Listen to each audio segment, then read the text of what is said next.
বিসমিল্লাহির রহমানির রহিম। প্রিয় ভিউয়ার্স, খামারি ভাই বোনেরা, আসসালামু আলাইকুম।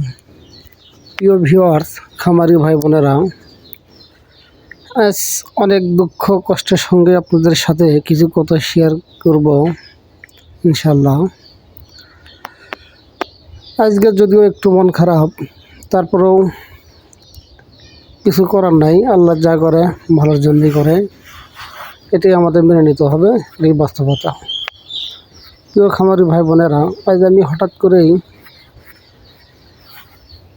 খাঁচার দরজাটা খুলে দেখি আমার প্রায় 10টা ডিমের মুরগি মরে আছে। দেখে মনটা হতাশ এবং মনটা খারাপ হয়ে গেল। আসলে কি কারণে, কি জন্য মারা গেল কিছুই বুঝতে পারলাম না। কাল বিকাল সুন্দর ওরা খাওয়া দাওয়া সব কিছু ঠিকঠাক মতো করতেছিল। কোনো রকম উপায় নেই যে আপনার মুরগিগুলো অসুস্থ, বোঝার কোনো উপায় নেই।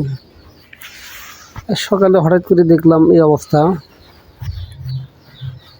আসলে জানি না কি কারণে এই সমস্যাটা, আমার এখনও জানা নেই। আমি 2-3 দিন খামারে সঠিক সময় দিতে পারি নাই, সঠিকভাবে ওষুধ খাওয়াতে পারি নাই, যার কারণেও হয়তো বা এমন হতে পারে।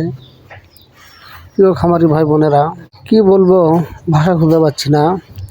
আমার বাড়ির পাশে প্রায় একজনের 12টা মুরগি একসঙ্গে মারা গেছে।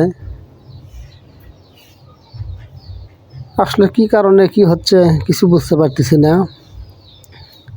এবং দেখলাম আমার আশপাশে আরও কয়েকটা বাড়িতে এই একই অবস্থা। একদম সুস্থ সবল মুরগি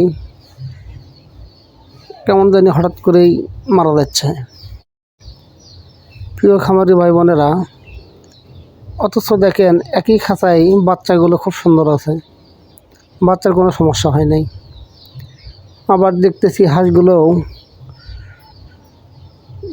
এই 2 দিন হলো এই চুনা পায়খানা করতেছে। চুনা পায়খানা করার কারণ আমি যতটুকু বুঝলাম, আমার একটা টিউবওয়েলে আয়রন আর একটা টিউবওয়েলে আয়রন ছাড়া ছিল, সেখানে পানি শর্ট হয়ে গেছে। টিউবওয়েলের নিচে পানি নেই, যার কারণে আয়রন মুক্ত পানি দিতে পারতেছি না হাঁসকে।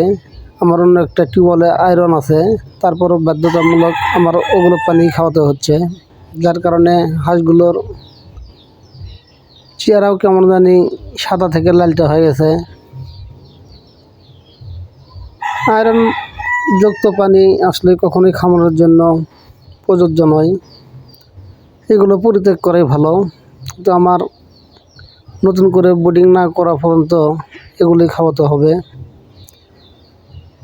তার ভিতর আজকে আমার এই সমস্যাগুলো হলো। এখানে দেখেন কিছু হাঁস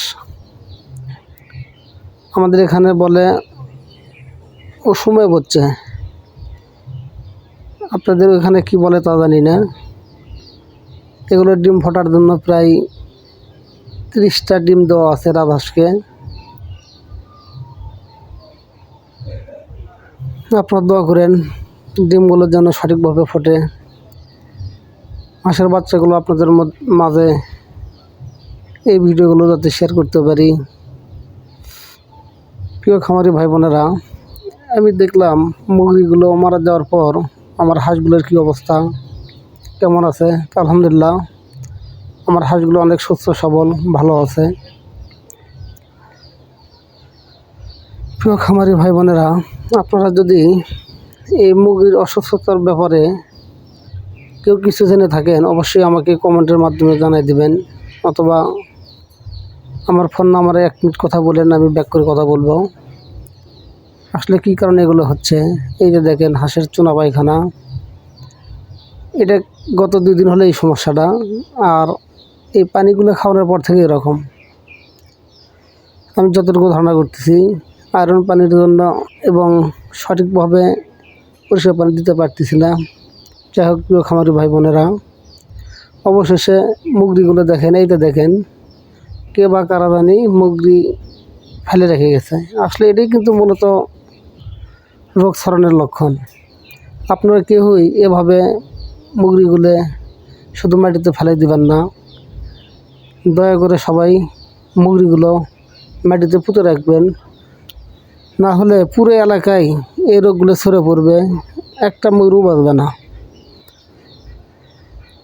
আপনারা সবাই দয়া করে মাটি খুঁড়ে সুন্দর করে মাটি কম করে হলেও 2 ফুট মাটি খুঁড়বেন, খুঁড়ে